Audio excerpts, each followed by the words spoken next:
Olá, amigos! Vamos falar hoje sobre o feudalismo, que teve sua importância na Idade Média. Bem, vamos aqui colocar umas considerações gerais de início, né? Porque é um assunto que traz muita discordância entre os historiadores.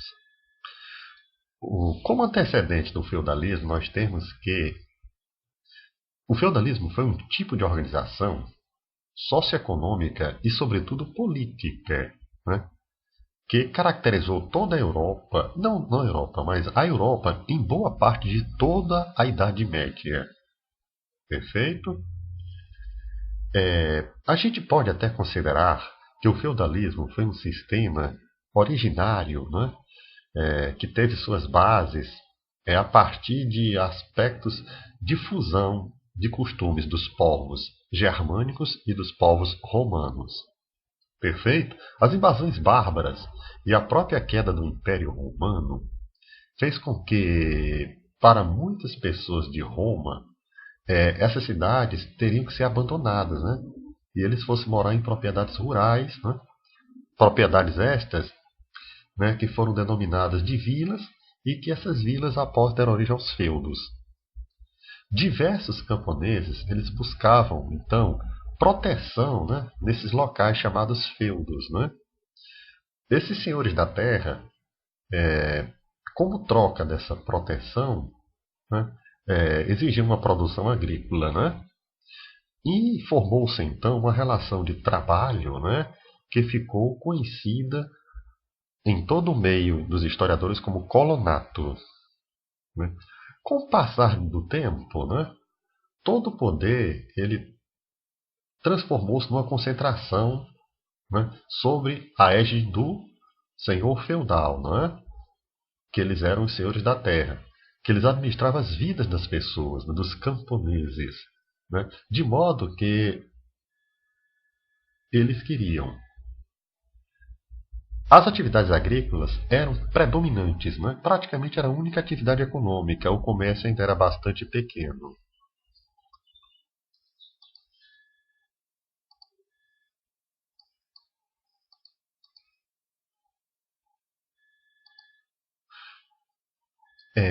A sociedade, na época do feudalismo, ela era composta de basicamente três grupos, né? Tínhamos o grupo da igreja, que era o clero. Eles muitas vezes tínhamos o grupo dos nobres e o grupo dos camponeses. Era o grupo do labor, do trabalho, né? Como discurso, dizia-se que cada grupo tinha seu papel específico na sociedade feudal. Portanto, cabia à nobreza lutar, guerrear para defender toda a população. Ao clero cabia rezar e, ao mesmo tempo, garantir a salvação das pessoas. E o camponês, né, o servo da gleba, cabia trabalhar para sustentar todos eles, tanto os servos quanto os nobres e os religiosos, o clérigo, né? Então a posição social não dependia totalmente do nascimento, embora que fosse uma condição sine qua non, uma condição indispensável. Porque muitas vezes você podia nascer é, como um camponês e podia entrar no clero e mudar de classe social, por exemplo, né? O que faria ser uma mobilidade social. Isso era muito pouco, viu? A Igreja Católica, ela também se tornou senhora de várias terras, né? Dizem que chegou a deter quase 70% de todas as terras no período, né?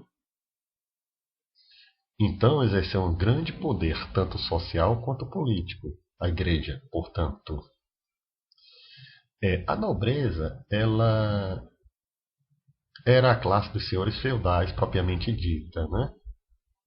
Existia um complexo de hierarquia, né, que tinha no rei o senhor principal do regime feudal, do sistema feudal, né?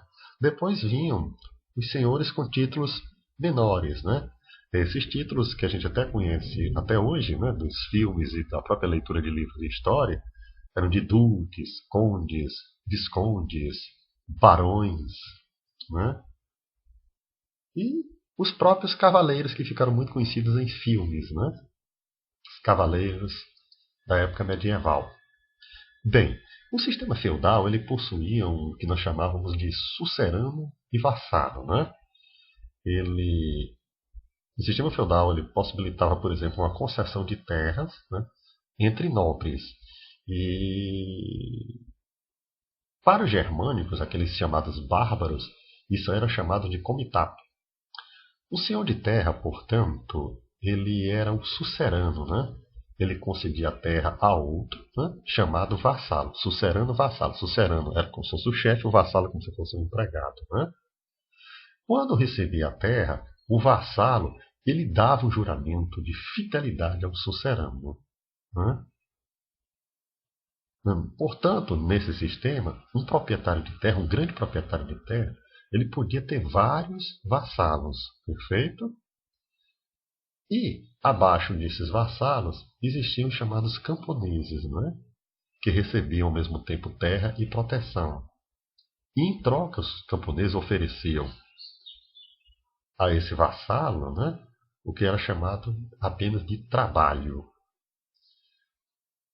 Então, os suceranos e vassalos eles eram ligados por obrigações, né? Porque os vassalos eles deviam serviço militar também ao sucerano. Existia esse porém. E o sucerano, por sua vez, também oferecia uma proteção militar ao vassalo, porque ele juntava várias proteções que ele recebia de vários suceranos e formava um exército mais poderoso que podia proteger os vassalos individualmente, não é?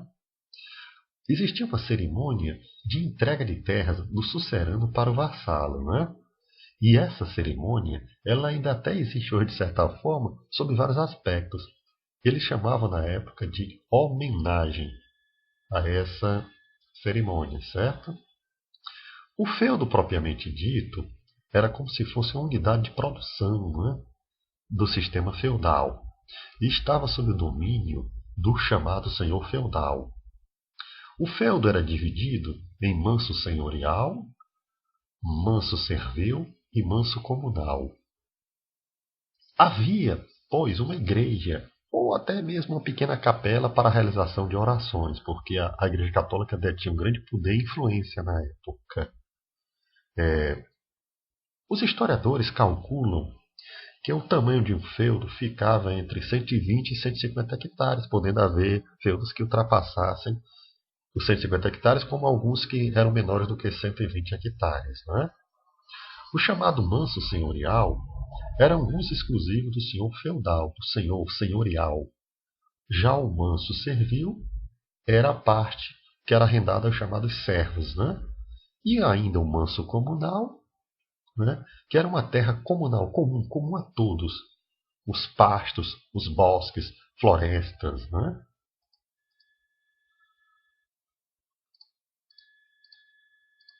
E, continuando aqui, a servidão, o que era essa servidão? Né?